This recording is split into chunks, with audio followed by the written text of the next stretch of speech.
Guys good morning. তো যেটা সবার প্রথমে বলবো, গত পরশুদিন আমি ভিডিও ছাড়তে পারিনি, কালকেও ভিডিও ছাড়তে পারিনি। তার প্রথম কারণ হচ্ছে, গত পরশুদিন আমি একটা ভিডিও করি, সেই ভিডিওটা এডিট করে ছাড়ার পরে সেই ভিডিওটা ইউটিউব কি গাইডলাইন আনফলো হয়েছে আমি জানি না, তো ভিডিওটা ইউটিউব ডিলিট করে দেয়। মানে ডিলিট করে দেয় বলতে হচ্ছে ভিজিবিলিটি উড়িয়ে দেয়। আমি আবার কাটাই ছাটাই করে ভিডিওটা নতুন করে এডিট করে আবার ছাড়ার পরে আবার ভিডিওটা হচ্ছে মানে পাবলিশ করতে দিচ্ছে না। কি গাইডলাইন ফলো হয়নি তার জানি না আমি। সে যাই হোক, সেদিন আর ভিডিও ছাড়া হয় না, অনেক সময় হয়ে গেছিলো, নতুন ভিডিও করাও হয়নি ওই এডিট করতে গিয়ে। তারপরে গিয়ে আবার মানে গতকালকে যখন আমি আবার সেম ভিডিওটা আবার নতুন করে এডিট করে যাই, তখনও সেম জিনিস হচ্ছে।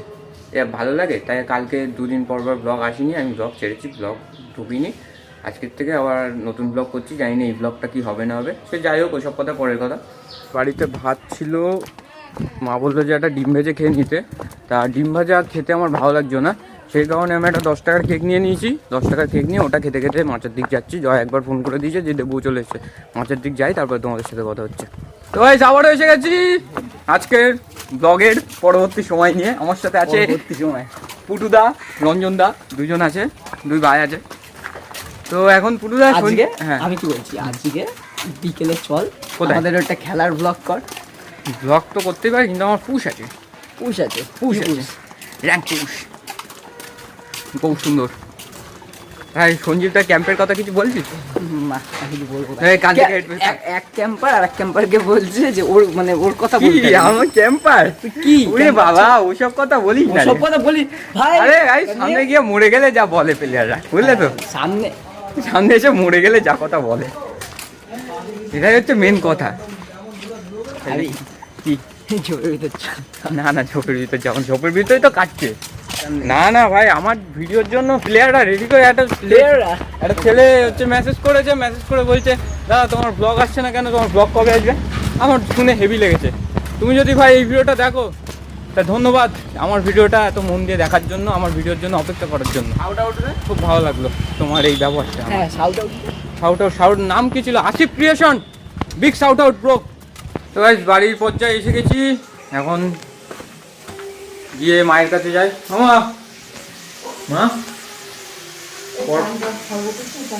স্নান তো করতে যাবো, আজকে কি রান্না করছো মা? মাংস হবে? মাংস কি রবিবার? মাংস কব হোগা রবিবার মে?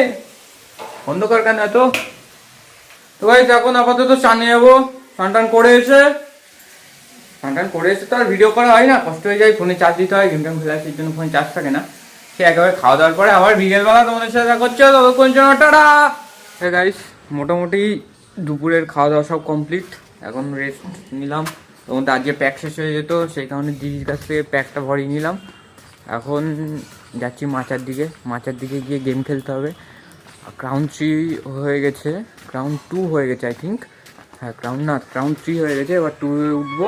এসে উঠে অ্যাটেস্টার তুলে আই থিঙ্ক কনকার হয়ে যাবে। দেখা যায়, মাচার দিকে গিয়ে তোমাদের সাথে কথা হচ্ছে। গাইস, মাচা এসে গেছে, এবার মা দুটো কী করছে দেখি, চুপি।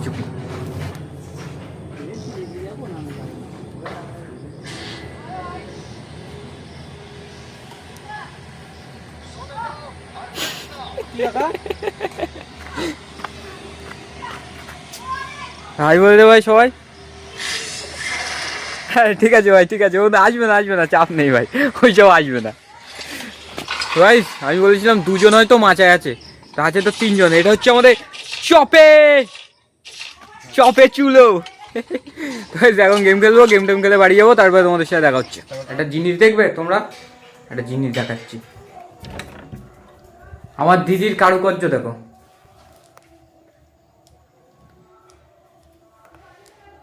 কি করেছিস? বেশ ভালো হয়েছে তো।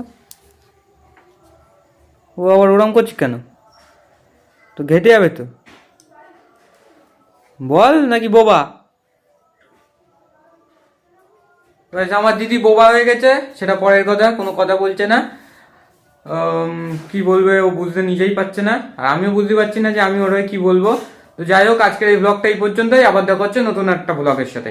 দেখা হচ্ছে ততদিনের মধ্যে, মোটামুটি কতদিনের মধ্যে দেখা হবে এই ব্লগটা আমার। হ্যাঁ, যদি ইউটিউব ভিডিও ডিলিট না করে দেয়, তাহলে প্রত্যেক দিন দেখা হবে নতুন ব্লগের সাথে।